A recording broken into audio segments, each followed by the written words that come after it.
Eu quero destacar 2 pontos. Primeiro, o que levou os ministros a acreditar que foi o Toffoli que os gravou, né?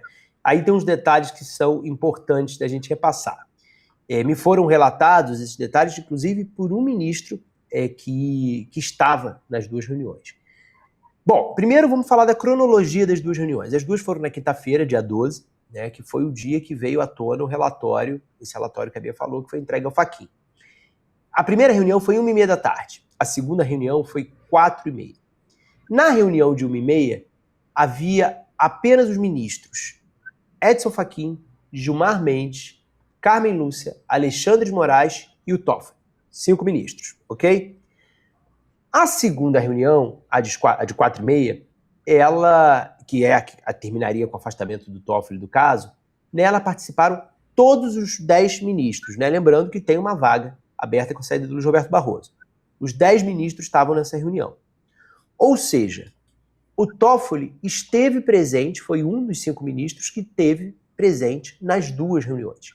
E aí, quando foi questionado, o Toffoli negou que tivesse sido ele a fazer a gravação e sugeriu a possibilidade de talvez ter sido um técnico da informática do STF. Só que essa hipótese não é plausível. Por quê? Por alguns detalhes técnicos. Seguinte, quando estavam na reunião em que houve técnico do STF envolvido, que foi apenas a segunda, por que esse técnico do STF entrou? Porque 2 ministros estavam conectados remotamente, o André Mendonça e o Luiz Fux.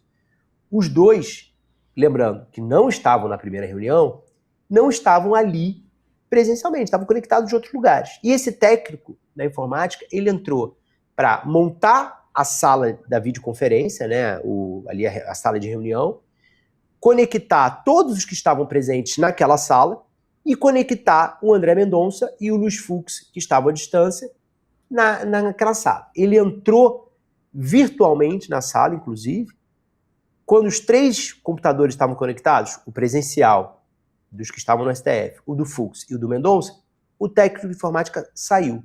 Ou seja, não havia na videoconferência mais ninguém além dos 3 computadores em que estavam os ministros. E não houve transcrição da reunião. Essa reunião não foi transcrita com alguma dessas tecnologias de inteligência artificial que hoje transcrevem tão bem essas conversas. Aí, os ministros compararam as 2 coisas, Bia. Quem estava na primeira tinha interesse em gravar, os outros que estavam na primeira, o Fachin, o Gilmar Mendes, o Alexandre de Moraes, a Carmen Lúcia, eles 4 teriam interesse de gravar aquilo lá? Qual foi o ponto da reportagem do Poder 360 que acabou com as dúvidas? O tanto de elogios que havia ao Dias Toffoli. Elogios na defesa de outros ministros em relação a ele. Em todo o tempo ele aparece bem, inclusive no final da reportagem, ele aparece como uma pessoa que decide sair voluntariamente da relatoria, quando os ministros presentes disseram que houve resistência da parte dele, e que apenas depois de diversas críticas à permanência dele no caso é que ele decidiu sair. Ficou parecendo, Bia, que de tanto elogio era ali uma digital do próprio Toffoli. E o segundo ponto que eu queria destacar, mais rapidinho, é sobre o clima interno depois do vazamento. Tá péssimo, Bia Bula. Inclusive os ministros aliados do Toffoli, que gostam dele, se sentiram traídos. Gravar escondido é um pecado que Brasília não costuma perdoar. Mas como qual Brasília já deveria ter se acostumado, né, Guilherme? Porque nos últimos anos aí todos os escândalos tiveram essas gravações escondidas. Agora, dentro do Supremo, entre ministros do Supremo, realmente é uma novidade. Agora, eu acho que tem alguns outros pontos para a gente trazer aqui sobre essa gravação e que são reveladores do atual estado do Supremo hoje.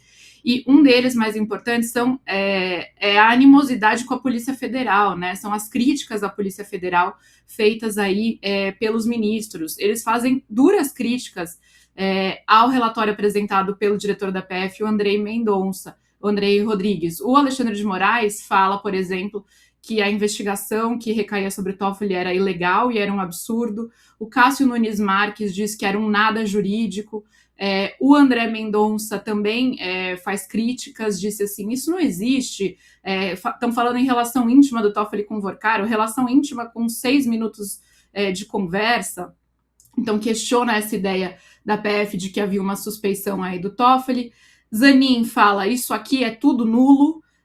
Gilmar Mendes também fala que isso era uma maneira da PF revidar sobre as decisões do Toffoli que contrariavam a corporação, a própria PF, na condução do inquérito, e o Flávio Dino também cai aí nas críticas e fala que as 200 páginas de relatório da PF são um lixo jurídico, essa é a expressão que ele usa. Então, o que a gente vê é que há uma harmonia entre os ministros para criticar a Polícia Federal, quando a gente está falando de uma possibilidade de Polícia Federal indicar mal feito aí de algum dos colegas de corte. Não sei o quanto isso muda depois dessa sensação de que eles foram gravados e a sensação de que quem está por trás disso talvez seja o próprio Dias Toffoli.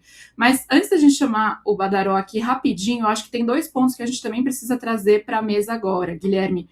O primeiro é com relação ao André Mendonça. Ele foi sorteado relator do caso naquela mesma noite, né, na mesma noite em que houve essa decisão do Toffoli de sair da relatoria, e ele estabelece agora já novas diretrizes, digamos assim, na condução do relatório, derrubando algumas das restrições que tinham sido impostas pelo gabinete do Toffoli, pelo Toffoli, com relação à investigação. Então, tentando indicar que agora a história vai correr com mais liberdade, talvez, para a Polícia Federal. Não sei, vamos bater esse papo com o Badaró já já.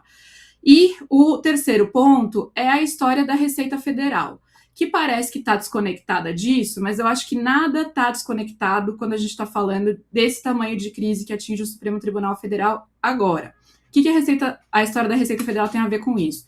No meio dessa história toda, surgiu, é claro, como a gente está falando, a desconfiança dos ministros do Supremo de que há investigações feitas contra eles sem autorização judicial para tanto. E aí, nesta semana, o ministro Alexandre de Moraes, dentro do tal inquérito das fake news, que é aquele que está aberto há 7 anos, desde 2019, autorizou uma operação para apurar um possível vazamento de dados sigilosos de ministros do Supremo, parentes de ministros do Supremo e do Procurador-Geral da República por agentes da Receita Federal. Então, na terça-feira, a PF fez essa operação com autorização do Moraes contra 4 servidores públicos por um suposto vazamento de dados sigilosos dos ministros e dos seus parentes.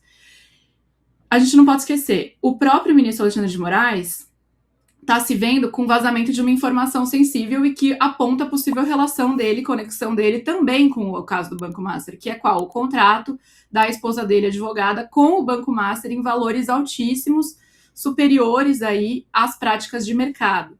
Então, há uma sensação dentro do Supremo de que eles estão sendo investigados por agentes externos sem a devida autorização. Por outro lado, na Receita, há uma sensação de tentativa de caça às bruxas.